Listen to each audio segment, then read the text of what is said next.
Hello friends, welcome to my channel DIY with cuties. आपके घर में ऐसे कुछ सामान तो पड़े ही रहते होंगे जिन्हें हम यूज नहीं करते और कुछ टाइम बाद हम उन्हें फेंक देते हैं। आज मैं उन्हीं सामानों से आपके लिए एक सुंदर सा मिरर बनाऊंगी।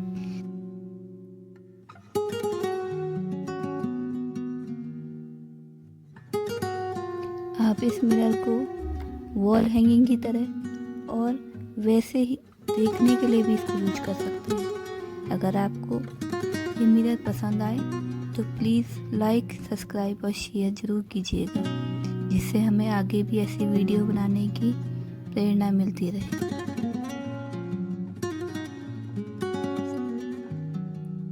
Thanks for watching.